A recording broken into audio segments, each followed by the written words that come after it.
Hey everybody, welcome back again. It's two videos, one right after another. Isn't that something? Finally have some time to catch up. So this is what's happened since you were gone. I've gotten a few more lenses for the Bronica S2A. I got the 105 that has the shutter, the leaf shutter in the lens. You know, that's basically going to be like a portrait lens where your sync flash can be controlled all the way up. We'll get into that when the time comes. So the lens that I just went out and tested, I heard quite a few people saying that the this lens was a bit soft and you know, so so I grabbed one, and it's the Nikkor Q 3.5 135 millimeter lens for the Bronica. So you hear some people mentioning, well, that's basically just a just the I probably have one right here actually. That's basically just this Nikkor Q that was meant for the SLRs, and they sort of revamped it a bit. Well, pretty much, but also I've heard reports of it being a soft lens and stuff. So this one has a bit of dust on the inside and a few spots that I'll take apart and clean, but it's very clean inside. So out I went, and this time I'm trying a new 400. Well, I've shot this before, but we're moving to an Ilford XP2 400. The it's a C41 film.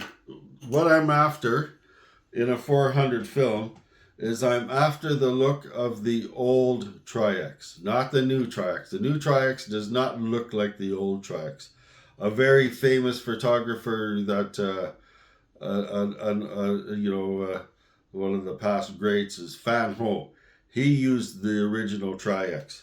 So I'm sort of after that sharpness and bite, but with the latitude it has, with the dynamic range that they had back then, and it shows up in a lot of his photos. He's able to meter for the lowest lows, you know, the darkest shadows, and yet, you know, his light would go right up into a blowout. You could see in a lot of his photos he would shoot into the light. He's quite he had quite the technique, his metering techniques and stuff. It's I'm quite impressed by Fan Ho. Well, he's become one of my favorites. So I like his metering technique. So I definitely try to use his metering technique. You know, after watching over and over all of his stuff, I could see his metering technique.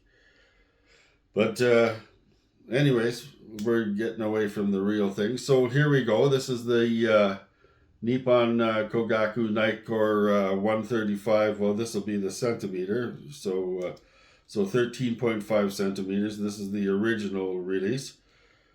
And here's what we got. I'm using a C41 method with this XP2 Cinestill's 2-bath system.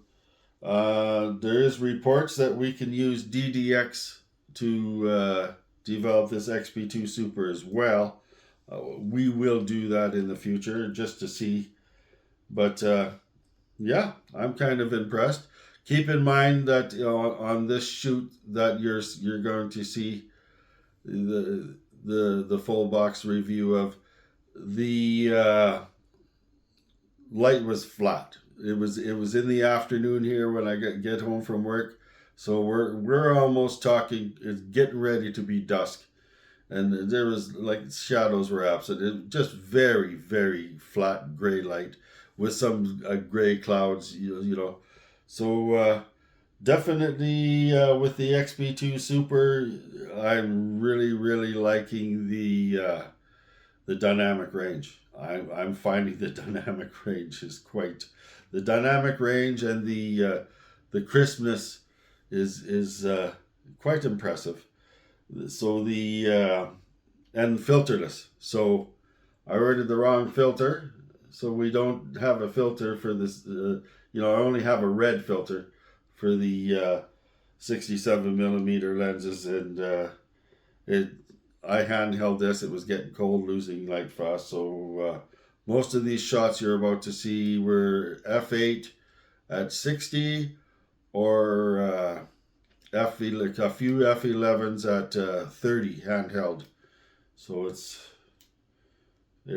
really getting there. There's definitely no room to throw filters on unless you're hauling a tripod. So if you realize that now, without a filter, 400 film, that's where my speeds were.